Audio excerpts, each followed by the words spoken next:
Schnee und Frost am ersten Wochenende des neuen Jahres sorgen eisige Temperaturen für Stillstand und Glättechaos. Die Nacht wird für viele zur gefährlichen Rutschpartie, lässt Laster quer stehen. Lkw und Autos kommen beim Anfahren nicht mehr von der Stelle oder schlittern auf andere Spuren. Und der Deutsche Wetterdienst, der schlägt Alarm. In der Nacht zum Sonntag könnte es sogar noch schlimmer kommen. Tim Dicke berichtet. 7000 lebende Forellen verenden qualvoll auf der Autobahn. Auf der eisglatten A1 in Niedersachsen gerät gegen Mitternacht ein mit Fisch beladener LKW ins Schleudern. Ein anderer Laster und mehrere Autos krachen in den Forellentransporter. 5 Menschen werden verletzt. Zurück bleibt ein beispielloses Chaos. Bei Eintreffen bot sich hier ein Trümmerfeld. Mehrere LKWs waren beschädigt, mehrere PKWs waren beschädigt, die Leitplanken waren beschädigt und die Ladung eines LKWs, lebende Fische, lagen komplett über die gesamte Fahrbahn verstreut. Nur durch Glück kommt niemand ums Leben. Die Windschutzscheibe dieses Fahrers wurde mit einem Rohr des Fischbehälters durchbohrt.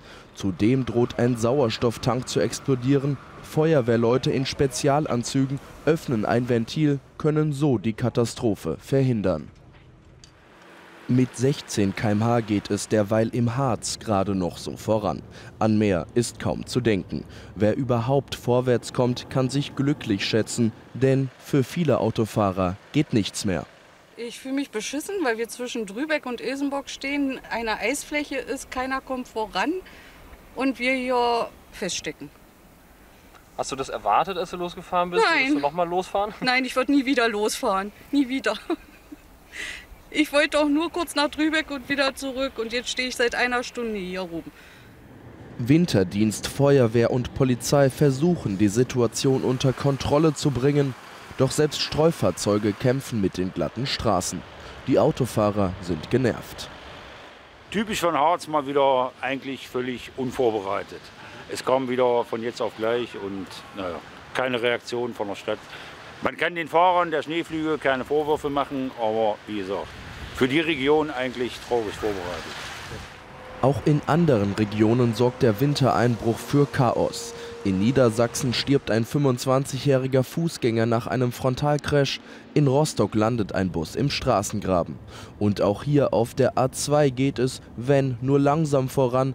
LKWs bleiben auf der Standspur liegen, auf der Gegenfahrbahn stecken Autofahrer in einem kilometerlangen Stau. Am Wochenende rechnet der Deutsche Wetterdienst weiter mit Glatteis, wohl am stärksten betroffen Schwarzwald, die Region Bodensee und der Bayerische Wald. Vielerorts heißt es dann weiterhin Stillstand auf deutschen Straßen.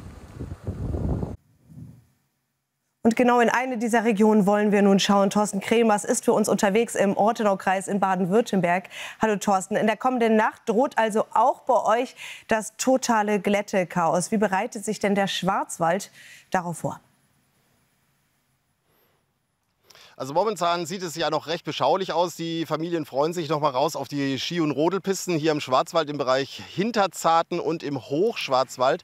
Das sind ja bereits winterliche Straßenverhältnisse und das kann ich gerade mal zeigen. Hier sind nämlich neben Schnee auf den Straßen auch schon diese gefährlichen Eisplatten, die sich teilweise drunter festgefahren haben.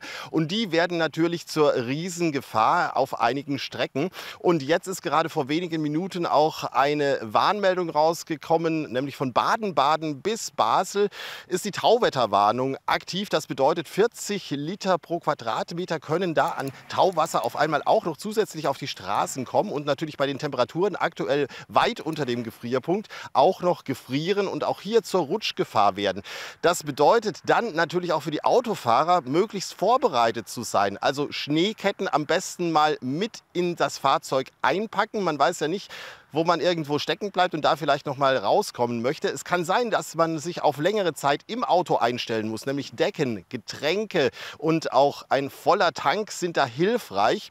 Die Streudienste, die sind momentan dabei, auch ihre Fahrzeuge unter anderem mit Sohle auszustatten. Das bedeutet, diese Mischung zwischen Salz und Sohle wird natürlich auch, gerade wenn dann der Eisregen kommt, noch mal eine Verbesserung der Straßensituation darstellen. Ich habe einen Bergepanzer heute Morgen bei einem Abschleppdienst gesehen. Auch die sind bereits einsatzbereit, im Falle eines Falles dann die schweren Fahrzeuge auch aus dem Straßengraben rausziehen zu können. Und nicht nur hier in Baden-Württemberg, sondern auch in Bayern, da laufen bereits die Vorbereitungen. Und aus der Mitte Deutschlands, im Hochtaunus in Hessen, da gibt es aktuell auch schon bereits Schneesperren auf einzelnen Strecken.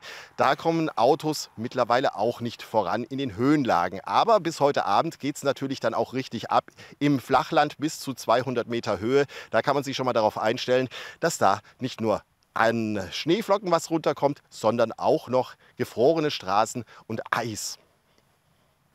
Und du bist mittendrin, Thorsten Kremers, und beobachtest natürlich für uns die Lage. Vielen Dank für all die aktuellen Informationen.